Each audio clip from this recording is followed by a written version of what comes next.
All right, it actually happened. It took place. Joe Rogan had Donald Trump on his show.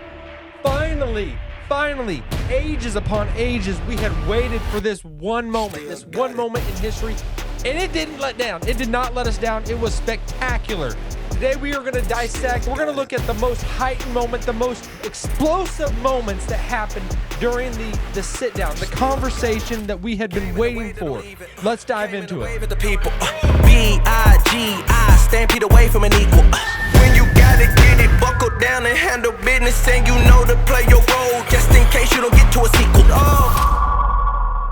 It broke the internet. It literally broke the internet. Where is that right now? It is at, looks like almost 20 million views in not even 24 hours, it looks like.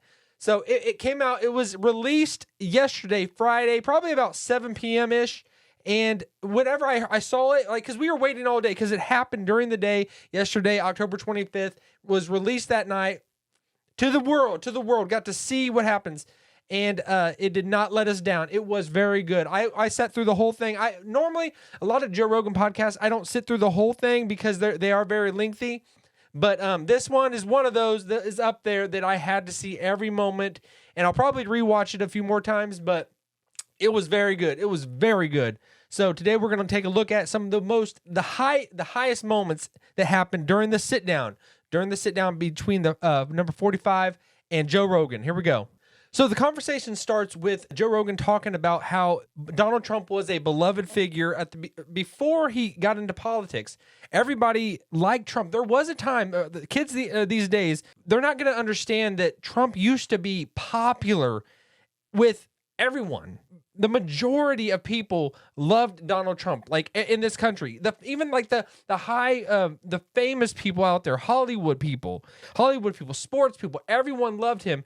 But then he got into politics, and just like anything in politics, if you say anything about politics, you're immediately gonna alienate and get half of the people that are listening to you to kind of raise their eyebrows and start reevaluating how they view you. It seems like some of those highfalutin celebrities that are on The View, Joy Behar and Whoopi Goldberg, Donald Trump goes on that show and he is just welcomed with open arms. Can you even believe it? That seems like another universe. Well, let me just say this about this show, and I watched it beginning to end, and I'm probably, like I said, going to watch it many more times. There are things that Joe Rogan didn't bring up. He didn't bring up everything that you wish that he would have said. It was by far one of the best shows that I've seen Joe Rogan do. And a lot of times with his shows, like, because Joe Rogan is Joe Rogan. He is who he is. And a lot of times the difference is definitely the guest that comes on the show. But there was something I would say about this sit down that he didn't go into everything that I wish he would have gone into with talking about Trump. He didn't go into the nooks and crannies that I wish he would have just dived into, and I wish he would have brought up. And I don't know if it's because it's at this high climactic point in the election cycle. We are at the precipice of the election actually happening. Like, there was some high, well thought through script of what he was going to say and what he wasn't going to say. Because it didn't seem like Joe Rogan went completely off the cuff and said everything that was in his heart that he wanted to get out of Trump in this interview. Because there are definitely things that would have been fun to hear and fun to see. And I think he held back a little bit because we are so close to the election happening. We're almost like a week away of it actually happening. Okay, so here we go. This is going to be him going into kind of just talking about him reminiscing back in his life when he understood that when times were like that people actually liked Trump. Everyone did. All right, and let's play that. In your financial positions, but you're very liberal socially. They were talking about you in such a favorable light. The audience was cheering, and then you actually started winning in the polls, and then the machine started working towards you. Yeah. But there's probably no one in history that I've ever seen that's been attacked the way you've been attacked and the way they've done it, so coordinated and systematically. When you see those same people in the past, very favorable to you, like Oprah, when you were on Oprah's show, very. She was encouraging you to be Last president. week, I did one of her last shows, I think. All right. So he goes on The View. and the crowd goes wild. The crowd goes wild, and there was nothing but hugs, bear hugs, and embracing, and just, you should go back and find that video of him going on The View. It was most of his life until 2015, ramping up until 2015, whenever he starts his campaign. There was that feel of, we love, he's a beloved figure. We love him. We love him. The main thing, the thing that set him off was when he started criticizing Barack Obama. And if you actually go back, it was 2011 at the White House Correspondents' Dinner where Barack Obama roasted Donald Trump. And if you should go find that video, and that's Trump is in the audience, and because Donald Trump had been saying some kind of critical things about Barack Obama, questioning where he was born, and was he born in Hawaii like it is said, and he started the birth certificate. That was the whole thing. All that was being brought up over and over. And Barack Obama, he kind of just went after Donald Trump. He had the podium, he had the microphone, and you just see this video of Barack Obama just hammering Donald Trump, and you see Donald Trump in the audience, you just see him just sitting there and just taking it, and you see him from an angle. But that was what a lot of people think was what set him to the point where he's like, I am going to make a presidential run.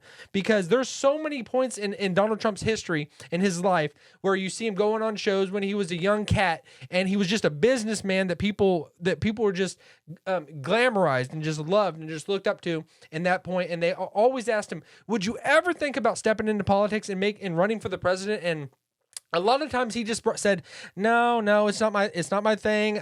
There's that very famous one. It might have been from the 90s when Donald Trump was on Oprah's show, and she asked him, would you ever run for president? Why wouldn't you? And he said, like, no, it's not my thing. I'm a business guy. I want the people that are up there to do their job. And then Joe Rogan switches gears, and he starts asking, like, so whenever you stepped into the presidency, whenever you were sworn in, what was it like? What changed in your life? What was the whole feeling like? And did everything happen the way that you expected it would? So at the beginning, Joe Rogan and Donald Trump, he, as a master communicator, and that which he is, he's nothing but talking, because he's always at rallies, he's always doing interviews, he's always doing podcasts, he's always doing something talking, and he can just talk for hours upon end, and he brings up stuff, and he goes on a lot of different tangents. He does something that he calls the weave, whereas he goes and he talks about something, and he goes off to here, and then he goes off to here, but he always brings it back to a central, like a theme or something like that, because he says you can lose your audience if you go too far off the path and you don't ever come back. He says if you don't come back, then people are just lost, and they just like want to get the hell out of there, you know? He does that thing, that weaving back and forth, and he brings story upon story. At this point in the podcast, Rogan he's like, we can't spend our time talking about that, and he says he wants to get to the heart of it. What did you experience when you became president? What was it like? What changed in your life? Was it as surreal as you thought it would be? All right, and here he goes. I won. I guess if you figured max it out, it would be a year, something like that. So I had never run for office. And I did well. I mean, I went into debates. We had 18 people, including me. And then slowly but surely they started to disappear. We had debates, good debates. Everyone's aware of all this stuff. But what I want to get to is, like, what was the experience once you got inside? It was just what did you think it was going to be like in terms of, like, your ability to govern? Yeah. Like, this is your first experience governing anything. You've never been a governor. You've never been a mayor. Yeah, right. private stuff. Business. Yeah. But now all of a sudden you're inside the White House. The biggest thing was just that first moment of being in this hallowed, it was really a hallowed place to me. It was surreal. It was beyond. To me, that was the experience. It was a surreal experience. So if there's one thing about Donald Trump, he has the ability to be positive and put everything in the best light. He definitely does that. I think a lot of people give him a lot of flack for that, because he's like, I got the biggest crowds. There was one point in the video I thought it felt like Trump was kind of stretching it out and kind of just losing himself a little bit. His weave, I thought, was kind of getting a little unwoven, and it kind of went in a direction I didn't think was great. But it was at just one point in the video, and I don't even think a lot of people are going to even catch it, you know, unless you're that diehard where you watch the whole thing and you are kind of overly critical of it, and you're looking for that. But either way, it was open and honest. Donald Trump just said what he believes, like he always does. It went very smoothly with Joe Rogan on this podcast. I think one of the best moments was they just started talking about fighting, like ultimate fighting, MMA. Like Joe Rogan is just so passionate about that. If he's passionate about like having news and doing podcasts and just having conversations with his guests, he's almost even more so about fighting, because that's like something that's like deep down into his core and what he loves. Because when he was in school, he wasn't big into sports, but he was big into fighting, and he's like grown up with MMA, and he loves it. He is almost, apart from Dana White, he is probably like the face of UFC. They both love it. And you can see that I think Joe Rogan definitely loves it more. And Donald Trump is able to kind of just step in. He doesn't miss a beat as in talking about that part of Joe Rogan's life and that part of his passion of fighting. And that's something I don't think that Kamala Harris, if she goes on there, they're not going to jive as much like in that aspect of it. She will be more rigid and more kind of, it will be hard, I think, for her to kind of let herself actually take a breath and just like relax and just talk with him. I still absolutely think that Kamala Harris should go on Joe Rogan's podcast, though. It would help her. It would actually help her a lot. I think it would. And I've went back and forth with this, but I think overall it would help her, because he would get out of her who she really is, and people would see it and have a better idea. And I think she's almost hurting in the polls, and she needs to do something. So she needs to go on Joe Rogan's show. But so there were moments where Trump, he just goes on like his spiels and his tangent when he and I don't like to say like tangent as in like in a bad thing, because I mean, he just has his repetitious things that he just says over and over, and he puts things in the best light possible. And he talks about his presidency, and if Trump ain't perfect, he absolutely puts it forward like he is perfect, and everything that he does is perfect. And it's in the best possible it could be.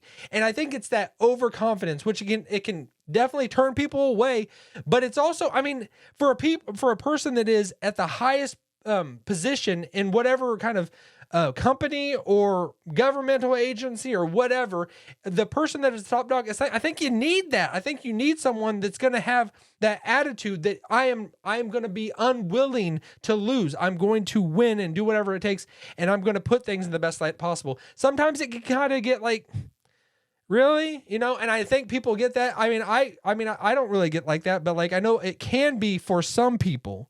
And whenever he does that, he'll just talk about things, and it rubs people the wrong way, And that's why he's so polarizing. He was fine being the way that he is like that when he was not in politics. The biggest mistake I made was I picked some people. I picked some great people, but you don't think about that. I picked some people that I shouldn't have picked. I picked a few people that I shouldn't have picked. And neocons?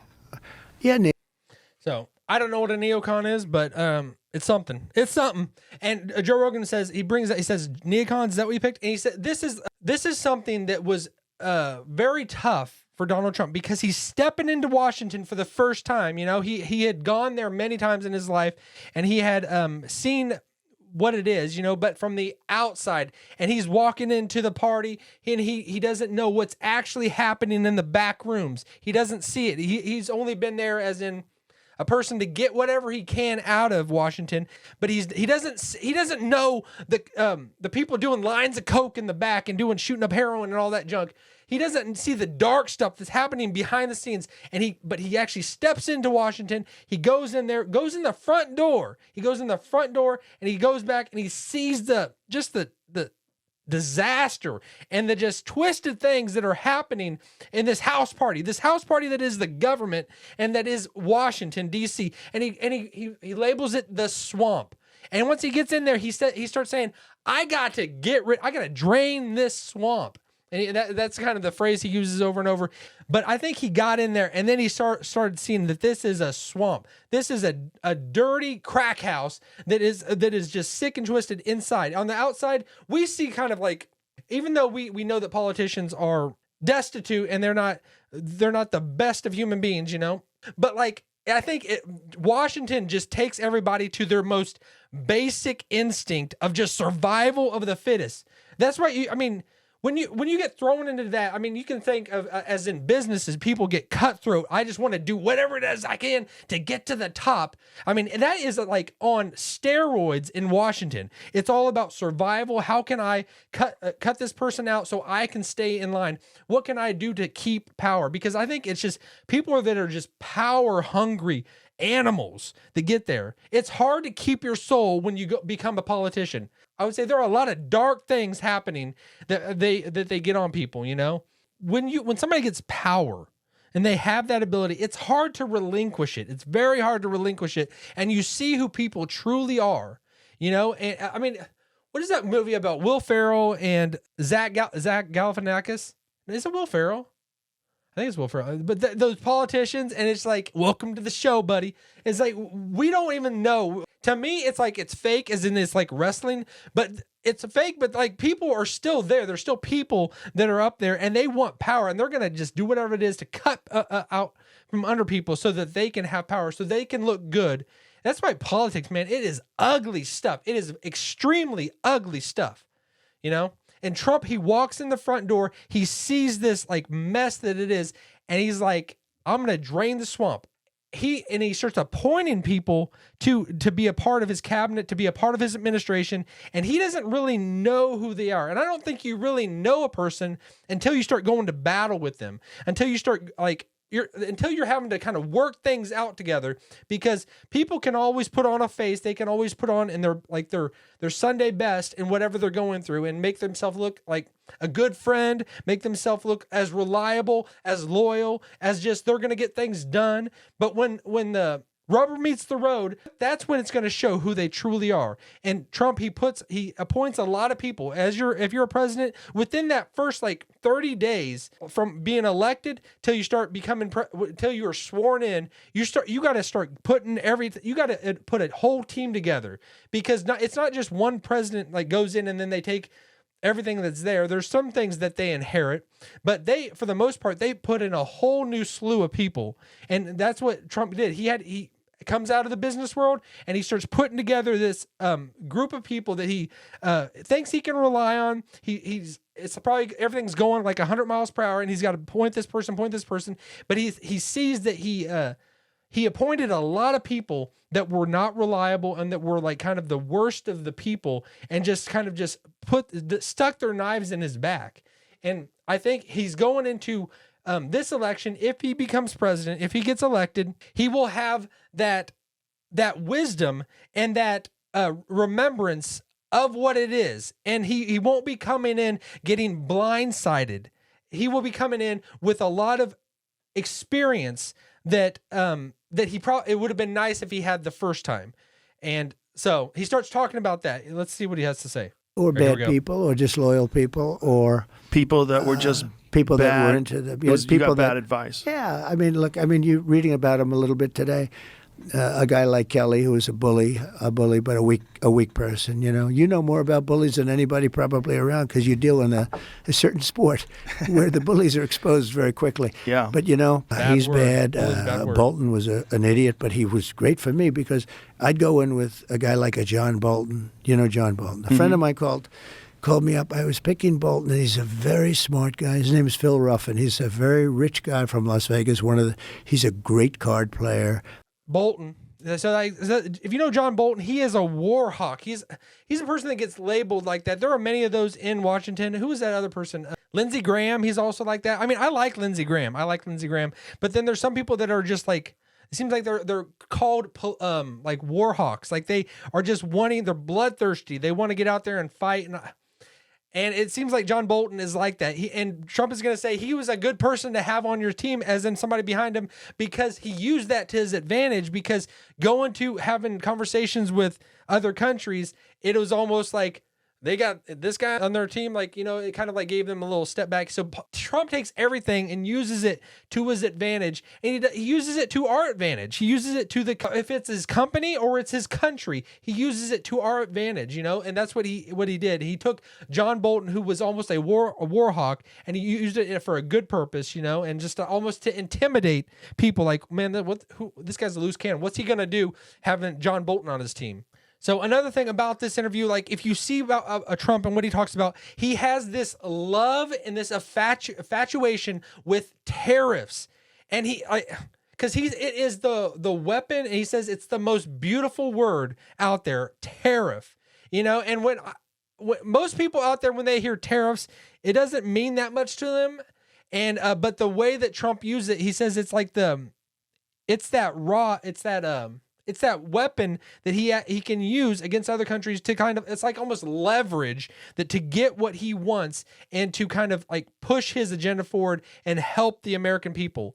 And he does this in a way that you wouldn't think of it. You think of like, what's tariffs? How is putting tariffs? And what a tariff is like you put something on a product that if somebody from another country wants to sell something to you, wants to sell something in the United States, that they're going to have to pay it. They're going to have to pay it. Really, it's the people in the United States, as in the companies that are buying it from outside, that are paying it, but it's going to change the way that they are doing things, because they're not going to want to buy things outside of the United States because they're going to have to pay that tariff. So rather, it's to kind of shift and move things so that they start building it and creating it within the United States.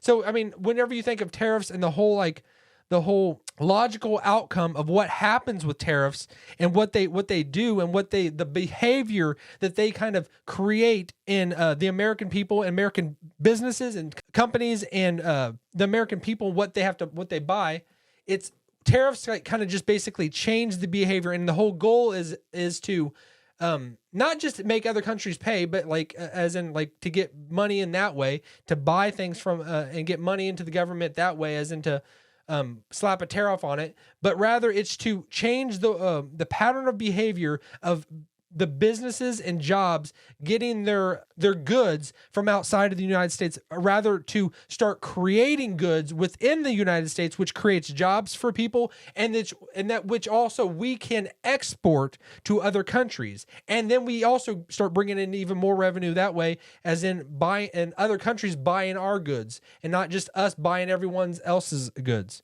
So it's a whole mind shift whenever you think of tariffs, but he uses it in like a really good way. If you actually go into it and him explaining it and talking about it, we'll just hear a little bit more about it. For having countries pay us billions and billions and trillions even dollars. I took in hundreds of billions of dollars from China. Nobody took in 10 cents, not one other president.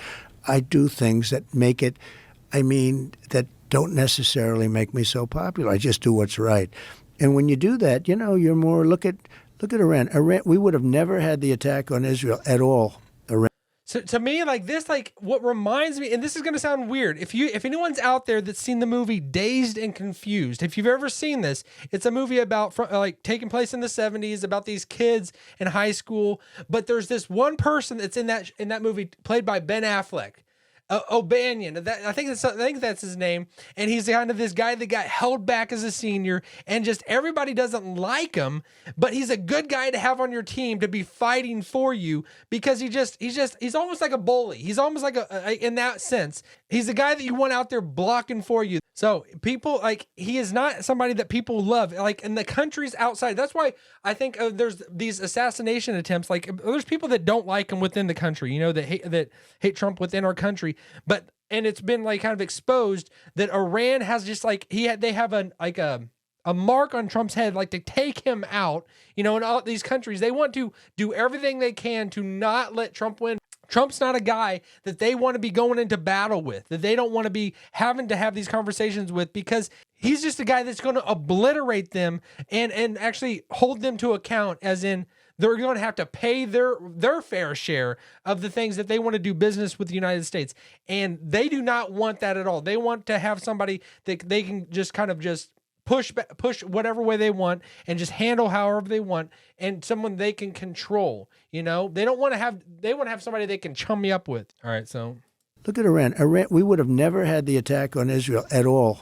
Iran was broke. I told China, if you buy, you can't do business in the United States under any we're going to go cold turkey with China. This is a term I had not heard for a while now, and I don't think Trump used it in this conversation.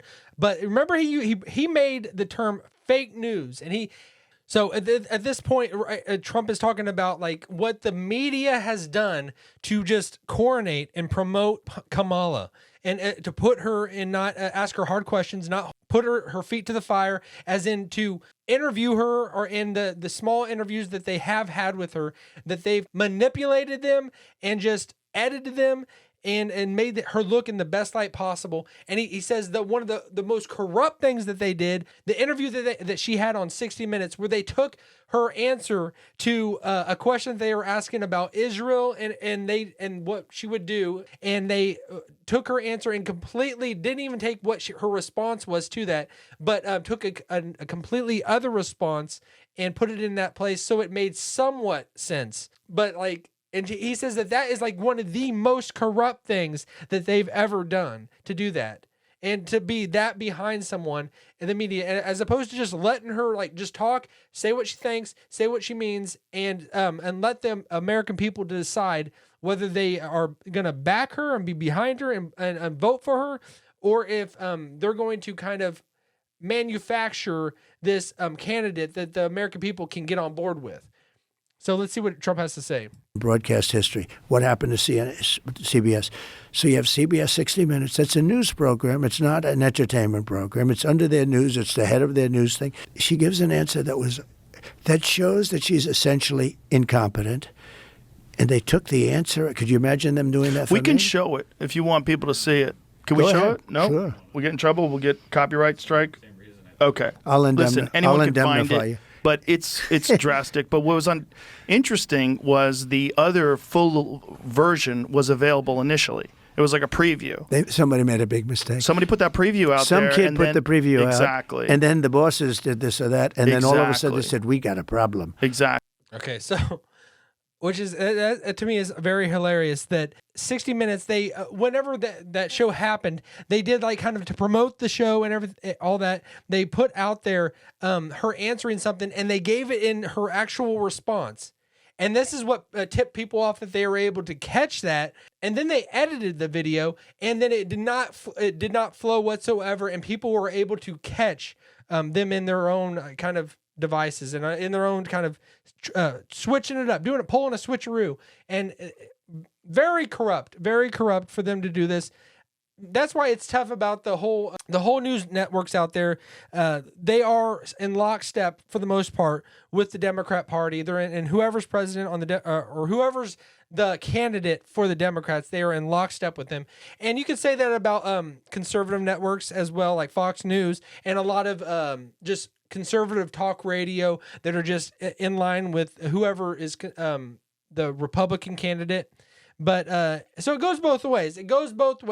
But a lot of the most power in the media, I would say by far, is on the Democrat side. They have a lot of power and sway amongst the American people because they are on the mainstream news networks. Joe Rogan, he used to be a liberal Democrat. He used to be a liberal, and I would say he's almost like kind of just moderate in the middle. You can tell that he leans conservative in a lot of ways. So he's kind of just that middle of the road kind of person, which is why people love him. He's middle of the road, and he takes things on the conservative side, and he takes things on the liberal side, and he takes the best of them, which is how we should be. We shouldn't be devoted to just an ideology. I'm just a walking zombie for whatever party I want to hold myself to, and whatever party I want to feel like I'm in.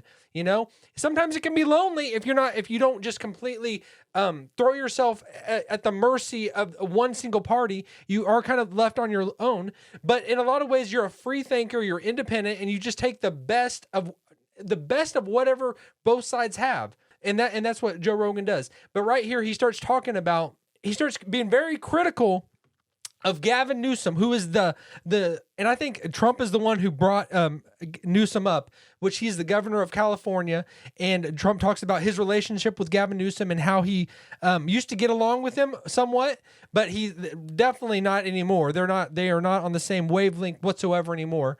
and how Newsom, whenever he's governor, and as the president of China comes to his state, and how they clean up San Francisco, they clean it up, they make it immaculate, and they bring it and make it so that when the president of China comes in, somebody from the outside comes into our country so that it looks the best it can, and they clean up the needles, they clean up the poo on the streets and all that, and make it so it looks nice and pretty. But it's like, why doesn't he do that whenever the president of China is not coming in? Why doesn't he do that always for his state? Why is it when an outside force comes in that you want to make everything look wonderful? Why isn't it instead of just doing it for the people that you are, your constituents, the people that you are overseeing and you're governing, making their lives wonderful? Why is it when someone else outside your country comes in that you roll out the red carpet for them? So just like many famous people out there, many business entrepreneurs out there, Elon Musk and Joe Rogan, he used to be in California. He left California, and him and Elon, they are both, from what I gather, they are both went to Texas. Texas is the state that is you're able to grow a business and make it huge. And as opposed to California, I don't know if things will ever change in California from the way they are, but they're just so heavily regulated that, and they are so controlling over businesses and so high taxes that it's hard to actually grow and become big, because the government is just like sucking the life out of you. And just like Rogan left California as well, and he's very critical of Gavin Newsom, and he talks about that here. So we can just take a look. It's been documented in San Francisco. It's a poo app, and it's just everywhere. It's just bum crap everywhere. But let me give you one that you may not know. Okay. Which I think you know everything, actually, as That's a student of yours. but water, in Los Angeles. All right, so I like that little giggle part, because Trump, he is a master flatterer. He makes people feel good about themselves in a lot of ways. And some people can't take that. Some people get turned off about that. But you see the little laughter from Joe Rogan right there, as Trump, he kind of plays to their ego. He says, you know everything. And I think Trump believes it. He's a person that says something and he can really believe it. He believes it, and he's funny. He's able to play the camera. He's able to play the audience, and he's able to be a comedic guru, as in to know what's going to get the biggest laughter and the biggest applause from the audience, and as well as the person that he's standing right in front of. So when he's going to another country and talking to these world leaders, he's able to kind of just flatter them in the ways that they are going to need to be flattered. But he's also going to give that strong hand when they need to see that strong hand. But right here, it's to me, it's funny that he says that. So if I had to kind of, there are key moments in this talk. There are key topics that they brought up and they went through, and one that it seemed like Rogan kept going back to and wanted to kind of get Donald Trump's stance on was like what he experienced, what his life was when he stepped into the office, what it was for him. Can you give me that firsthand account of what you experienced and what it was like? Another thing that Rogan kept going back to and kept bringing up and wanted to kind of get Trump pinned down at something, what they spent a lot of time talking about was the 2020 election and Trump's stance on arguing that he got cheated, that something was rigged, and did he have proof for it? Because there was a lot of moments in it where Rogan wanted to get like kind of Trump on the record. Can you give valid evidence? Ability to talk like a normal human being. You did my friend Theo Vaughn's podcast, right? And he just did it. How did he do it? He did great. He just talks like a normal human being. Is that why you called me to do this? No. I was. He was a nice once guy. They shot you, I was like, he's got to come in here. It's all about timing. It's all about the timing. You hear that? Once he shot you. He's talking about that 20-year-old who back in June shot Trump, shot him, and got him in the ear. He threw shot a lot more bullets at him. That by the grace of God, Trump is still standing and living.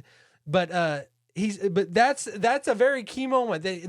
Because I've always been asking, why does Rogan not want to have Trump on his show? Because Trump was president for 4 years, and he was out of office for 4 years, and he never gave Trump like an offer, an invitation to come on his show. And I think Trump would have taken it in a second if he had.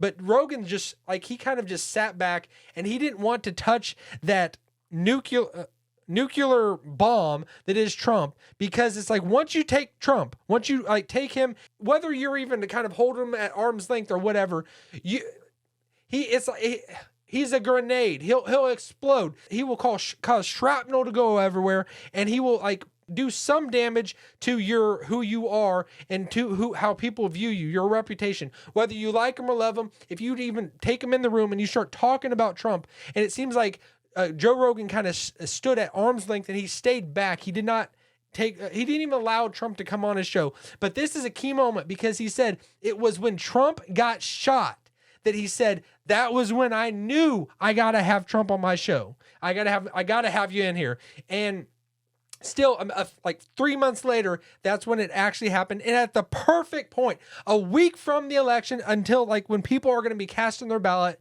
he brings Trump on his show, and he wants Kamala on there as well. But this is a key pivotal moment in the history of podcasting, of having number 45 come on his show. This is Bangarang Rufio. You know, this is big. It's big. I'm not going to just sit back and just say it's not, because it is. It might not be huge to everyone, but it is huge for everyone. I think our timing's perfect. Do you even have a scar on your ear? You got anything on there? I do. Let me say. What do you got So, right over here. Oh, it's a tiny little See, mark. it zicked right there. Yeah. So, I mean, I'm just looking at my ears. My ears are a little bit bigger than Trump's, because, I mean, mine hang out here kind of quite a bit, you know? So, I mean, I might have a little bit more room to play with right there than he did. But Trump, it says, like, I mean, can you imagine, like, that close to your head, a bullet flies by and gets it? I mean, that is freaking insane. That is crazy, you know? And like that is, to me, that is like, it's hard to say it's a miracle. I don't know. But to me, it almost, there was some divine intervention. It seemed like it. There had to have been. But it's just, that is a huge moment in human history, a huge moment in our American election cycle that happened, you know? Like Trump getting shot. Because, I mean, it's one thing to him to be shot at, you know, but to have that and then that close to his head, it's crazy. You know, but that is a huge moment. That is like when Joe Rogan decided we got to have him on here. And I don't know why that is. I don't know why that at that moment he decided that, but it gave a little bit behind the scenes of into Joe Rogan's mind. He's like, that is when I knew I got to have you on here. I got to have you on here. Is that why you called me to do this? No. I was. He was a nice once guy. they shot you, I was like, he's got to come in here. It's all about timing. It's all about the timing. Timing's I think good. our timing's perfect. Do you even have a scar on your ear? Right, You got so, yeah, anything on there? I do. Let me say. What do you got So, right over here. Oh, it's a tiny little. Okay, so that's Trump showing his scar to Joe Rogan right there. All right, now let's move a little forward. Rogan, in the discussion about how all the people have poured into our country out that have not come in through the door that is the immigration process, that have come through just like walking in, why the administration that is in power right now has allowed that to happen. There's a key moment in this video that Joe Rogan asked Trump. He says, why is this happening? Why would the Democrat Party, the ones in power, why would they be allowing this? What is the point? Why would they want it? Is it because they want to buy votes? All right. So this is when it switches to the talking about the MMA and talking about the fighting in the UFC, and then talking about boxing. And they just seem like two boys just sitting there just talking about their passion and their love and their zeal for life. And it's fun to listen to, because, and I think a lot of guys out there in this world, and a lot of guys out there in this country can relate to this, because it's just you talking with your boys. So, Down to 12. Which, look, they should do that again. You know, I'm I'm not the fighter. Talking about boxing. But those 15-round fights were unbelievable. They were unbelievable. They were Unbelievable. unbelievable. Yeah, you go In back to terms the of- golden age. Yeah, in terms of entertainment. Oh, yeah. Those were the championship rounds. Those were the greatest fights Those ever. last 3 rounds were crazy. That was I mean, brutal. it's such a war of attrition. You know, a lot of people think even like a 5-round UFC fight. The UFC is 5-minute rounds. It's so much Tough. energy you're burning out. And those last couple of rounds, those 5-round fights, the 4th and the 5th round, unbelievably brutal. Who's the greatest UFC fighter in you? Are you allowed? All right, this is a key moment. He says to Rogan, I like this a lot. He talks about who is the greatest UFC fighter out there. Who's the greatest fighter out there? You know, and Rogan, this is a guy who's seen all the fights, who's like front and center at all the fights, announcing them, and just he's able to like kind of give his opinion, his viewpoint on there. And Trump asks him, who is the best fighter out there? 4th and the 5th round, unbelievably brutal. Who's the greatest UFC fighter in you? Are you allowed to say, in your opinion? It's tough for you to say because you do this, but who do you think is the greatest of the fighters? There's a lot of arguments for who's the greatest of all time. You know, John Jones, most people would say is the greatest of all time, never lost. There's certainly a really good argument for that. There's another argument for George St. Pierre. I always leave in B.J. Penn in his prime, Anderson Silva in his prime. You know, Mighty Mouse. People forget about Mighty Mouse because unfortunately. So like Rogan, he can just rattle off these fighters because he is so like entrenched in it. He knows it. It's like just in his mind. He can just say, it's like those guys that out there that just have baseball memorized and they just have what happened on this play in 1972 and 1990 or whatever, and they can just say in this game, the 7th game of the World Series or whatever, or they know the players down to the smallest stat there is, and these guys that just know it at the back of their hand. And Joe Rogan does that. He knows that about fighting. He is like, his heart bleeds for fighting. He loves it, you know? Which brings me to a point about myself. I want to get into fighting. I want to become the ultimate fighting champion. I'd love to do that. I'd love to just somehow start getting into that, you know? I want to do it. I want to do it. I won't stop until I am the ultimate fighting champion. All right, so let's move on. Okay. Like I've said over and over, Trump, he's able to mirror and cozy up to whoever he's talking with because he's very relatable. That's why he can go into like, you know, having conversations with other countries, high leaders, and then he can also go into becoming a McDonald's employee and have close conversations with anybody. He can relate to anybody out there. Whoever it is, that's why the people like absolutely love him. You know, people just seeing him on a screen and everything like that. It's so easy to not like the man and just think he's an arrogant, you know, something, as opposed to people that if you're actually with him and talking to him, a lot of people come away that, man, he gets me, because he is at his heart blue collar. You know, it would seem like he grew up like with a silver spoon and everything like that, went to the best of schools, went to all this, you know, but really he was a person that was blue collar. He was he felt much more comfortable not being in the office and at a board meeting, but rather being with the people that were building his buildings, to be out there with the contractors that were the ones making it and putting it together. He was much more comfortable doing that, and he can relate to anyone. You know, and that's what he does in this conversation with Joe. He brings up to that he starts taking it. He knows that Joe Rogan was a fan and is a fan of RFK Jr. And now Trump has RFK Jr. endorsing him and backing him up, and he's kind of like in his party, in his fold of influence. And he starts bringing him up, and because he knows Joe Rogan loves, because I mean Joe Rogan endorsed RFK Jr. He was the person that was behind RFK Jr. And now RFK Jr. is on Trump's side, and so and Trump is absolutely fanatic about bringing him up to Joe. He says because I think what Trump wants is kind of like an endorsement. He wants Rogan to endorse him, and I don't think Rogan is going to. I don't know. That is actually interesting. Like to think about, is Rogan going to take a stance and endorse somebody before the actual election? I don't think he will. But I do think he is definitely going to vote for Trump. You know, I think he'll probably, maybe he'll say that. Like, so, but is that kind of like endorsing someone? He's going to say, I'm going to vote for him, because I don't think it's going to be really hidden who he's going to vote for, but I think he will vote for him, but maybe not be out on the front lines and saying from his microphone, like of defending and just promoting Trump. I think he's just going to be more so, I'm going to vote for him kind of thing.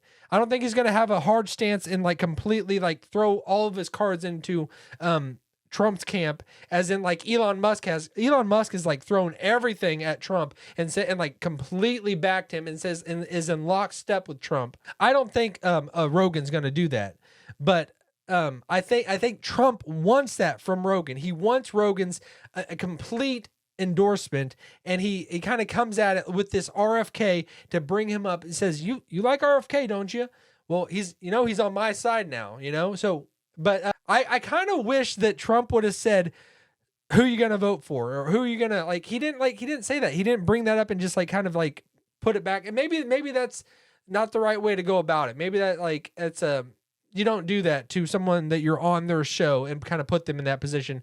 These guys are like, they are just political machines and just maniacs, and they're just smart to the T. They know what they're doing. They're going to do everything in the best light possible for their interests.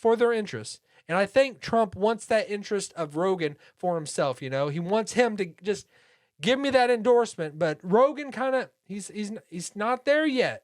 We still got a week or so till the elections. Maybe he's holding back because he's going to see if Kamala is going to come on his show or not, because he can't really completely and totally endorse Trump and then have Kamala on there, and it'll be almost like that kind of that opposition. I think he still wants her on to come on his show, but if it comes to a point where she's not going to go on there, I think he'll say at least I am behind Trump. I'm going to be casting the ballot for Trump. He won't completely throw all be at a rally for Trump or anything like that, but I think he's going to give his approval and his endorsement, if you will, to Trump. So this is a really interesting for me. So Trump, he starts talking about how Kamala has been taking a break, and this is the same way with Joe Biden. Whenever, a lot of times, like his first run at president, when Joe Biden became the president, there was he was not in the limelight. He was kind of just, they kept saying Joe in the basement. They kept him in the basement, didn't put him out there, and then he just kind of just won the election by default, as in like, I don't even know. They just kept him off the stage, didn't let him get into trouble. And the same way with Kamala, she's kind of just hung back, is taking days off, because it seems like every time she gets put in front of a camera, she gets herself into more and more hot water and starts putting more and more things out there that people are just like scratching their head, like, really? And I think it's because she is so just clammed up and just so just rigid in what she does. She's not like being herself. She's not saying who she truly is, because I think behind it, I think she is pretty radical. I think she is like kind of just putting this face on there. There's this mask on herself that we're not seeing who she is, because I think behind it, she is very radical. And that itself is like why I've said, if Trump doesn't become president, it's going to be we're going to go in a crazy direction as a country. We are going to go in a crazy direction as a country. A lot of things are going to be changing. What Kamala Harris will be doing if she's president is just going to be completely upheaval to our system, which to me ain't going to be so bad. I'm not too thrilled with the system itself, honestly. But I mean, so if she wins, whatever, I want Trump to win because I think it's going to be the best thing for our nation. But if Kamala wins, I might just grab my popcorn and just see the country just go in a completely different direction, go off a cliff, and burn to the ground. Who knows? Either way, that won't be boring. Like you go to a fire and you look at a fire and it's like, it's not boring because it's all burning up, And to me, either way, if that's the way we want to go as a country.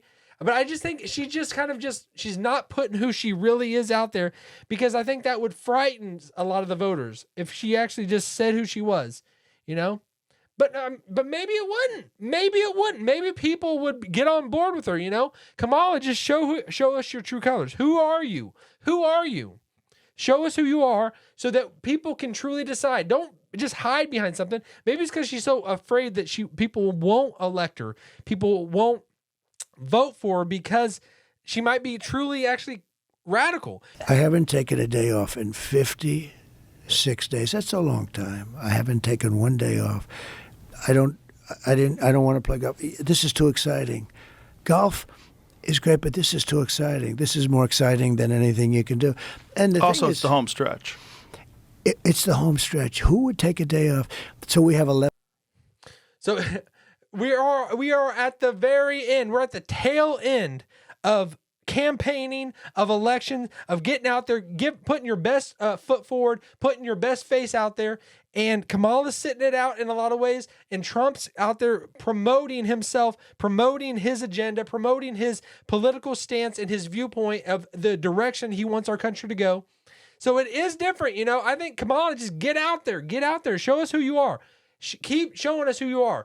Don't be just rigid. Don't just sit back and just let the political waves come take over you, but just you be out there and give us your stance and opinion, what you believe. Don't be a talking point. Don't just say what you think people want to hear and what's going to get you elected, but what do you truly believe? There's one thing, about Trump. We know what he believes. We know what he's going to do. He's been upfront and honest. Kamala, a lot of times, just says, go to my website and see all my policies, my stance on a lot of things. And it doesn't really herself vocalize it when she's out there in front of the camera, what she really believes. You know, she doesn't say it. She just does a lot of word salads of just kind of just beating around the bush, just saying something that doesn't, it's a lot of gobbledygook that doesn't actually express or give us any more new information. It's just the same old stuff that we've heard over and over repeated, that we're not getting any new information. What are you going to do? I'm plus 30. And I'm on TikTok. I think it's had a huge impact. Young people are rejecting a lot of this woke bullshit. Young they people are are tired of being yelled at and scolded. They're tired of these people that they think are mentally ill telling them what the moral standards of society should be today. And people are upset. There's a big difference now, but even in just a couple of years, I was shaking hands with people. They're young people. The rebels are Republicans now. There it is. They're like, you want to be a rebel? You want to be punk rock? You want to buck the system? You're a conservative now. That's how. There it is. You want to be a rebel? Joe Rogan says you be a Republican. Is the world gone upside down? And is it crazy enough to hear that? Republicans, many people just think are the stalest thing in the world. You know, I don't even know if I should say this because, I think I've registered as a Republican, but, I wouldn't even almost consider myself, a Republican. It's the same way I go to a Baptist church, but I really wouldn't consider myself a Baptist. You know, I am just a Christian. I am a follower of Christ. I'm on the outskirts by myself. I'm lonesome in a lot of ways because I don't align completely with one denomination or over the other. I'm solely a follower of Christ. And in the same way, I wouldn't say I'm a Republican, but I think I am registered as a Republican, you know? And I think I'm an independent thinker. Honestly, I don't even know, I just know I've voted before in a Republican primary, and and only one time. And I think you can only vote in a Republican primary if you are a registered Republican. I honestly don't know. I don't know if I am or not, but either way, it doesn't matter. You know, it doesn't matter. I am a free thinker. I'm an independent thinker, and I think most people should be I think we need to obliterate parties. I've said that many times. Get rid of Democrats. Get rid of Republicans. We are Americans. That's it. Solely. Nothing else. Nothing else. We are Americans at our core, and let's just talk about what do you believe, what do I believe, and let's try to find out what is the best course of action and direction that we can come together and go as a country. You know, we don't need to be I'm on this team, I'm on that team. Tribal and instinct. You know, that's where we're gonna just be tearing ourselves apart. We don't need to tear ourselves apart. Let's come together. Let's come together. The children. But that is a huge moment. Rogan, he's just upfront and honest. You want to be a rebel, you be a Republican. That is just funny as heck to me that he would say that, you know? So crazy. And then the liberals are now pro silencing criticism. They're pro censorship online. They're talking They about come after regulating free speech and they're regulating the First Amendment. It's bananas to watch. Joe, they come after their political opponent. Well, Both sides, you know, like Joe Rogan, he's talking about like the growing up in the 90s, you know, you go against the system, you rage against the machine. Now the machine is completely turned and it's on the Democrat side. They are the ones that are in lockstep, that you are just, you get molded into, have no uniqueness anymore. You have no individuality. You have to walk completely in lockstep if you are on the Democrat side. But to be a free thinker and actually be able to voice your opinion and not be completely cast out of the people, cast from the people, you have to be either an independent or a Republican. Otherwise, you ain't gonna make it in no Democrat Party today. And it goes completely countercultural to what it was prior to that. It's a bad. I got more, guys. I always say, you know, I kid, but I'm not kidding. I've been investigated more than Alphonse Capone. He was the meanest of them all. He'd kill you in 2 seconds if he didn't like. I just think of like.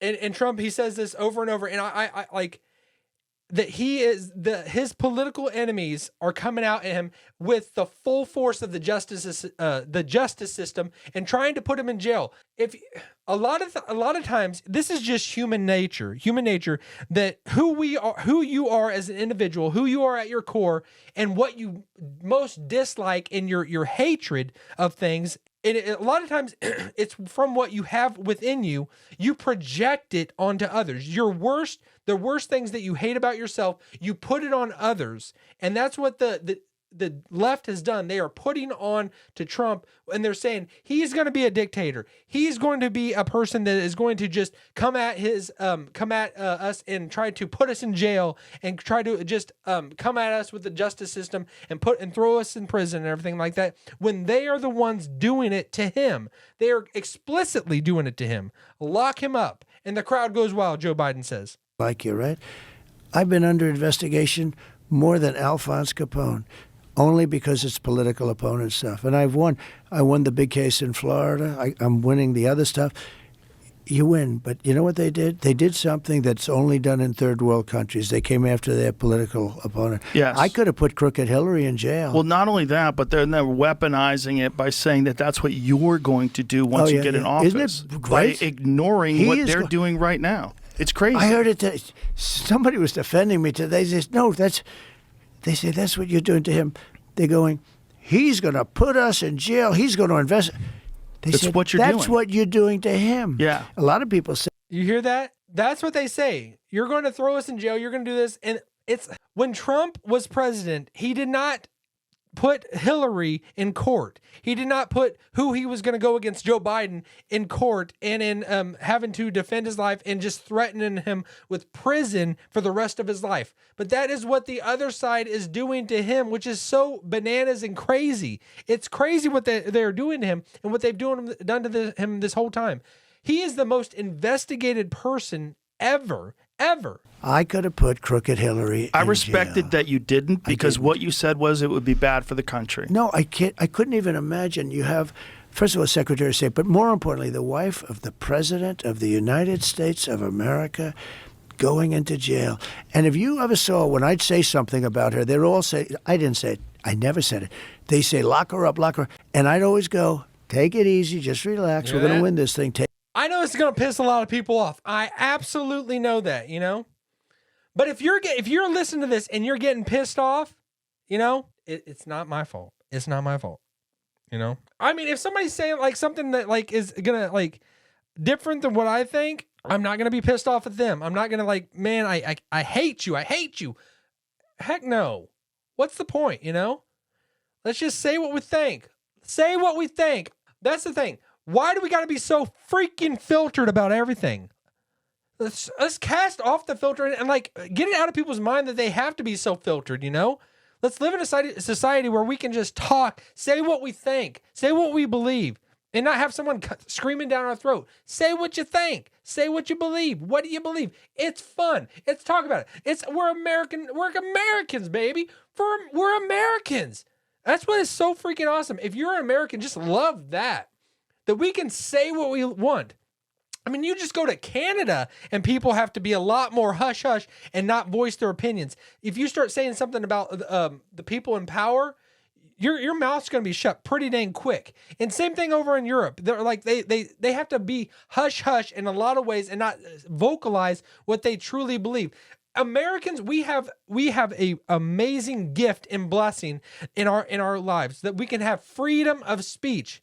In which this might be the last little bit that we actually have that if Trump doesn't win. If Trump loses, man, the first thing they're going to come at is our freedom of speech. Second thing is going to be at people's guns. They're going to start like completely taking them away. Because those are the two things. Those are the very first things in our Constitution. Those are the first things that are like the First and Second Amendment. Freedom of speech, and you better get a gun. Those are the first things, that the founders thought were so important that people need to have, and it's like, we should hold that as tightly as we can. Like, they have to pry it from our cold, dead hands to be able to get those two things away from us. Our ability to say what we think and our ability to have guns, our ability to protect ourselves, because we're not just protecting ourselves from just random people out there. Oh, even though that is extremely important, but we're protecting ourselves from the ones that are in power. The ones that are in power, and you could say, oh yeah, they could just drop a drone on us in a second. That ain't going to happen. That would not happen, because the people that are in power, that are the military commanders, those are the same people that are citizens and that would be fighting like hell against the tyrannical regime that would be above us. They would be the ones that would be fighting back as well, because those God-fearing, country-loving people that are military people are still private citizens, and they would still be fighting against that, and they would not allow us to lose. There would be civil war again that would happen, but I think the ones that are supposed to win would win again. We would win again, and we would not allow the people in power to just overhaul our lives and just destroy us and like put their boot on our necks. We would rise up and fight back, All right, so this right here is Trump. He's talking about Kamala and how she has flipped her positions on so many topics. There's so many topics that she does no longer stand from where she previously stood. So you could say that she's evolved. She has a difference of opinion and thought, but like, it's not just one singular issue, but it's a lot of different ones. A lot of different ones that she's kind of just went to the center and just kind of like embraced his point of view on so many different things. She's the one that's promoting building a wall, but she's just still attacking him on a lot of different things. But it's just kind of like we're in the twilight zone, And so we just see what he has to say about this topic. And she changed policies on 15. I've never seen anybody change on more than one. You can maybe get away with one. Her whole life, fracking, every single thing that she was for, the confiscation of guns. She wants to confiscate. Now she's saying everybody should have a gun. In fact, we're going to get her a MAGA cap. I'm going to send her a MAGA cap. But she's changed, and I don't think people are buying it.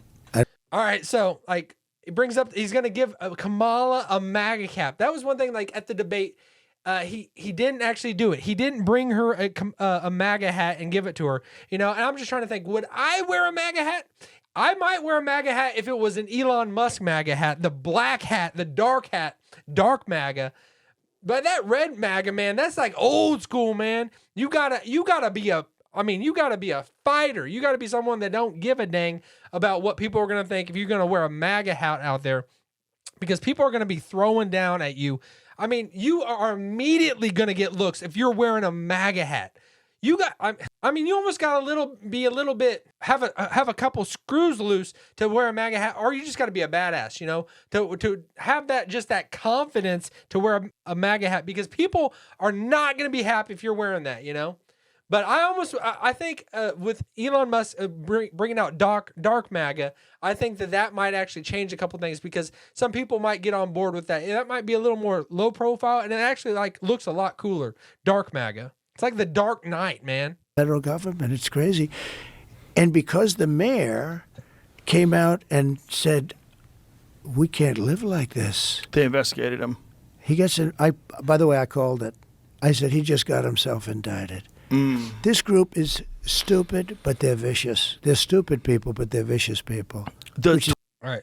So this is where Rogan is going to switch it back to and which he keeps bringing the point to, it seems like, to the 2020 election and what happened there and where Trump stands on it. He brings it up multiple times, and he wants to almost put Trump like on record, even though he's on record, but he wants to get him on record on his show to like kind of. I think it's just like you find like somebody you see on the screen out there that you see that this famous person, because you think of Rogan, he's extremely famous. Trump, I would say, is next level famous because he is like just a world recognized individual, and that's been out there, and whether you hate him or you love him, he is very widely known, even more so than Rogan. And it's like Rogan has him in front of him, and it's something that's been behind in his mind of what he thinks about Trump, and he wants to get him on. What do you stand on this? I want to actually know, what do you actually believe? Do you really think that you got cheated from the last election? Do you really think that it was stolen? And if you do believe that, what is your evidence? Where are you getting that? And what is your evidence? Do you have something that you could give to us that would make us believe that, yeah, it was truly stolen? And he keeps bringing it back to that and wants to get Trump on it, like just get him on record. He wants to him to be on record on his show and to show it to his audience. But as we're going to see here, Trump does not really, he doesn't give any like hard evidence. He points to things and says he points to things to people to go to find like, but it's like, I mean, how are you going to give someone like a courtroom evidence of something? How are you going to prove this? And that's the thing. Like, I think the 2020 election is almost a gut thing. Either like in your gut, do you think it got stolen, or in your gut, or do you think it was just because a lot of people understand that there's always fraud in the election. Nobody's questioning that. There's always some form of cheating in the election. It's not a perfect, pristine election happening, but it's just like, was it enough to overturn the results of what happened? I think it is a gut thing. In people's gut, you either think it got stolen, or you don't, you know?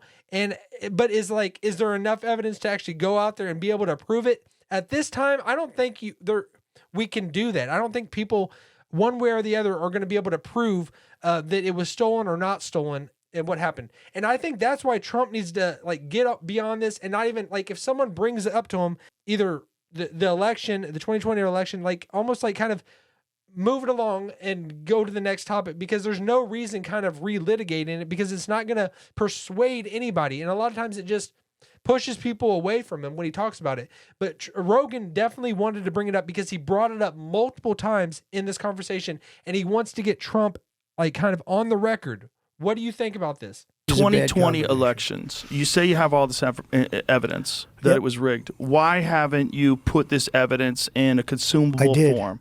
In what? Oh, I did. I have books on it. And by the way, books have been written on it. We have an author named Hemingway who is... So, I mean, it's not really like... that itself is not going to make people get on board and just say, I believe you. To me, it's a moo point. It's a moo point. And like, why would we even talk about it? There's no even point to bring it up. It's not going to do anything. All it's going to do is push people away and just keep people at arm's length. There's no reason to even go down that road whatsoever. And I don't know why Trump even takes that. I really don't even know why, because this has to be something that Rogan really wants to dial in on and kind of get where Trump is at, because he keeps bringing it up. He keeps asking Trump about this 2020 election. Why do you think it was stolen? What is your proof? There's not a lot you can do. I mean, if you wanted to be dishonest, it's sort of beautiful. Right. If instead of that, I'm going to send them a ballot. Right. It has to go through the postal services. It has to go through a lot of people. They mail you houses that, the house was demolished and the people have left. And it's so bad. The one thing with Jimmy Carter, he had a very strong... So this keeps talking about it. Like, how could we have a free and fair election? And he quotes like Elon Musk, whether, I don't know if Elon Musk said it out there in the public or whatever, but in their conversation, maybe the only way we're going to have true legitimate elections without any fraud is if we have people in person voting on written ballots and just written ballots, and written paper ballots, and not going through these computers and everything and doing it that way, that we're actually going to get to what is the true vote of everyone out there. And obviously what goes into that, and the people coming in to vote would have to show proof of who they are. It's so nuts, because in California, they've made laws to even bring up the fact of people voting without ID, saying you can't even ask for someone's identification because that would be reprehensible. You can't bring that up, and it's like they almost want to do everything in their power. It would be one thing if both sides were doing this. So it's like the Republicans almost need to have a fight fire with fire kind of thing. They need to do something. They need to do something a little bit kind of crazy to kind of counteract where the Democrats are coming from, because to me it makes no sane whatsoever position to think for the left and the Democrats to be fighting for people to vote without any identification. Why would they even do that? Like, why are they even doing that? And it's like, how is that even a reasonable stance on this issue, saying on having election integrity, to say people have to be able to vote without identification? How do you come to that? And how is that something that's so widely accepted? And Trump brings up, he says, the people that are on the Democrat side, as in when he's talking about Democrats, he's talking about the high up people, the politicians. He's not talking about regular, ordinary Democrats. He's talking about the politicians that are in power. They're the ones that are fighting for this. The regular, just Democratic, blue collar people that have just been Democrats their whole life, they're not like die hard. I want everybody to be able to vote without identification. It's the people that are in power that are doing that. The corrupt politicians that are doing that on the left. And it's like, definitely there are corrupt politicians on the right, but they're not the ones that are fighting for people to be able to vote without identification. It just seems so backwards and flipped. So there were a couple like very interesting points in this video that get brought up. The fun topics. So the one topic that I don't know why, actually I do know why, actually I think I know why Rogan didn't bring up, but would have been a fun topic to talk about. There it goes. There go the balloons. All right, but would have been a fun topic to talk about would have been the moon landing, to see just like there's always room for the moon landing. There's always room for the moon landing. Just to bring it up, to talk about it. It's fun. But he didn't bring it up in this context. And I think he wanted to keep it at a more serious level. He wanted to keep it more just mainstream, something that can level with everyone out there. Because it's the crazies out there that want to talk about the moon landing. And I would consider myself a crazy. I'm a crazy. I love to talk about that. I love to hear about it. It's fun. It's interesting. And I wish he would have brought it up in talking to Trump, what his stance on it is on this. And they kind of got into this when they started talking about aliens, but they didn't go to the heart of the issue, as in the moon landing. All right, but right here, this is something that is kind of out there, that is a conspiratorial event in human history, in American history more specific, is he brings up the RFK assassination, and it says like, what do you think on that, and what are you going to do if you're president, and why didn't you do it when you were president before, and releasing the files and putting out there what actually happened and what we have in record. And Trump is going to explain to him, he's going to say, I will release the files when I become president again. The reason like that I didn't the first time was more, he says, because it has to do with people still living that it could have effect on. I'm not too clear on that, but like that's where he stands on it. And and they start talking about that kind of arena. And this is where they start going into, Rogan's like, I only got a few more like minutes with them. I'm going to start bringing something out. But why they didn't touch the moon landing, that is something I don't know why. I think maybe for a future video together. Now that he's broken the seal, that Trump has gone on to Rogan's show. Hopefully, there's going to be other times that he can come on there and they can talk about the craziest, outlandish things out there, that what Trump really knows. Because it's like when you're in your second term as a president, that's when you can start pardoning people. That's when you can start doing your real agenda. It's not really your first term, because you're having to do things so that you can get elected again. I think maybe in that second term, he's going to have that freedom to do whatever he wants, voice whatever he really believes, and just kind of like take things to the moon, take things to the moon and back, I think it's going to be just fine to open it. Let me put it that way. I think it's fine. It's going to be time. RFK files. It's a cleansing. It's really a cleansing. So I'm going to do it. I'm going to do it immediately, almost immediately upon entering office. Well, the thing, when people look at it from the outside and you sort of imagine what could be a reason why they would not release those files, it would be there's people that were implicated in the assassination. Yeah. Well, so I think if Trump gets elected again, everything's going to come out. That's why, he is going to be like a wild man entering the party and ready to just cleanse, purify, drain that swamp, like really drain it. Go after the deep state. He's going to do he's going to be fighting like hell against the things that are out there, the things that are happening in our twisted government. Get ready. Either way, it'll be more boring if Kamala wins, but either way, it's not going to be boring. It's going to be a show to watch. Get ready, people. It's going to be a show to watch. All right. So it's about 15 minutes left in the show, and it gets brought up about aliens. This is when it gets really good. And I wish they would have spent more time talking about it, but they had to talk about policy and political issues and things about this and things about that. Why didn't they spend more time talking about the fun stuff? And he brings up aliens to Trump and where he stands on it. So Trump, he says let's actually just listen to it. That you were compelled to have conversations about? Was this your personal interest? A little bit. It's not a great interest for me, but it's a little interest. I get that question as much as almost any question. Do you think that we have aliens coming, flying around or whatever? What do you think? There's no reason not to. There's no reason not to think that Mars and all these planets don't have life, because Mars we've had. All right, so Trump says, he gets asked the question about aliens because he's had a lot of conversations with people that are in the military and that have had these sightings, these things that they've seen that they cannot explain. So he's had a lot of those conversations and what he actually believes. Thinking about aliens is just fun to me. And Trump, he says, there's no reason not to think it. There's no reason not to think it. And I kind of go more down the Tucker Carlson route, as in what these things are, as in actual aliens out there. I'm not, there could be, but I kind of lean more towards that they're not really there. I don't think that there are actual aliens out there. I think it's more of a spiritual realm, as in more demonic kind of things that are out there. So I kind of go down that route more, but they are almost kind of appearing as aliens, and that there actually might be aliens that do come to this planet, but really what's behind them is demonic spiritual evil that is actually behind them. And they might look glorious and beautiful, but I see it as that is actually probably going to happen.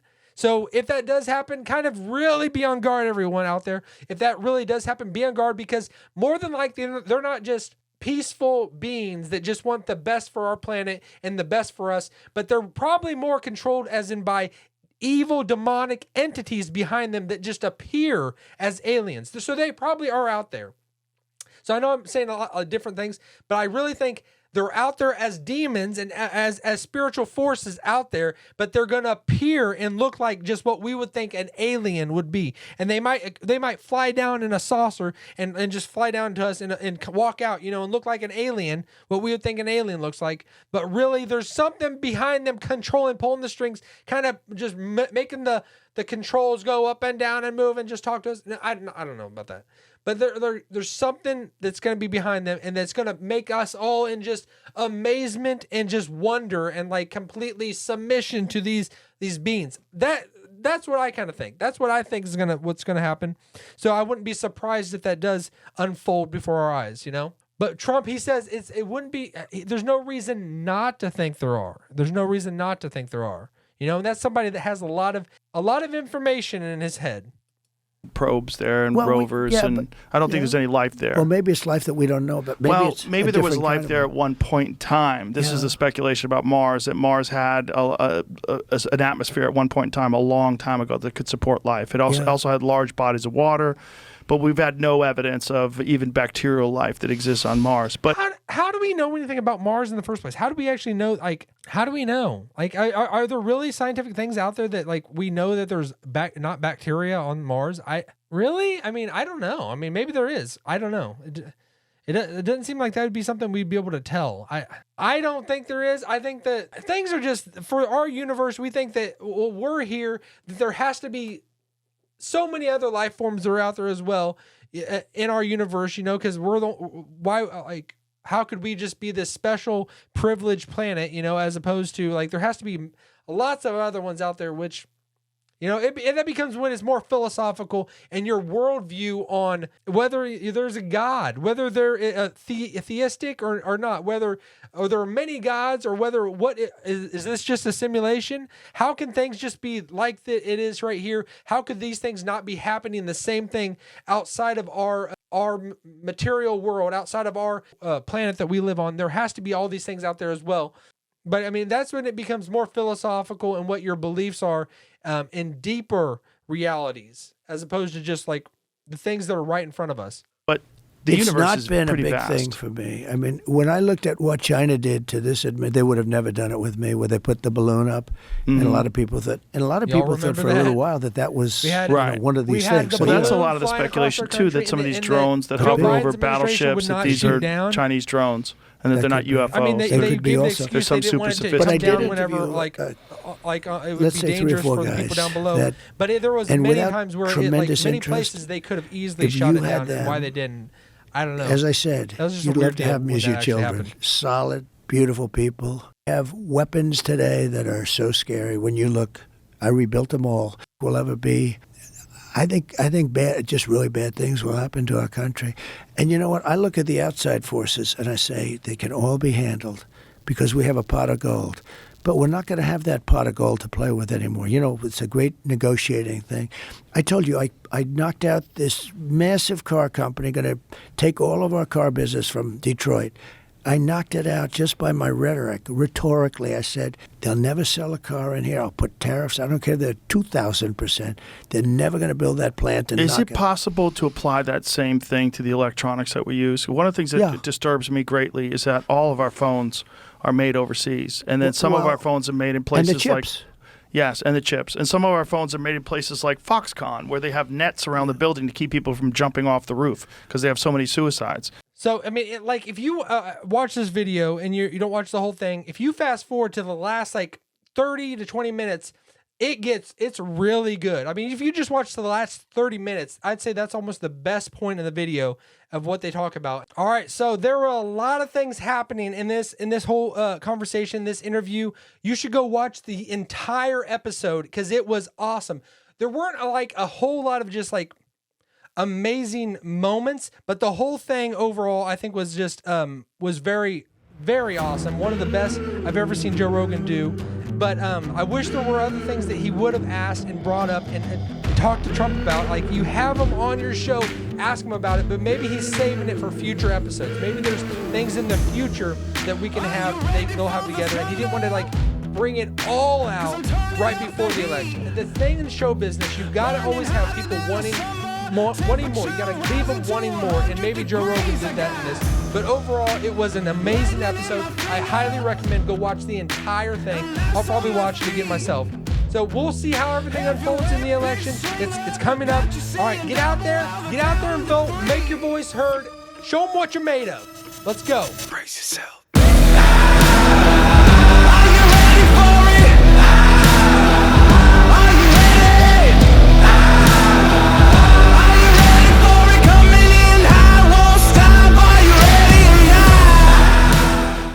Hey, thanks for watching. If you enjoyed this video, don't forget to give it a thumbs up and share it with your friends. And if you're new here, hit that subscribe button and click the bell icon so you never miss an episode. Your support means the world to me, and it helps keep the content coming.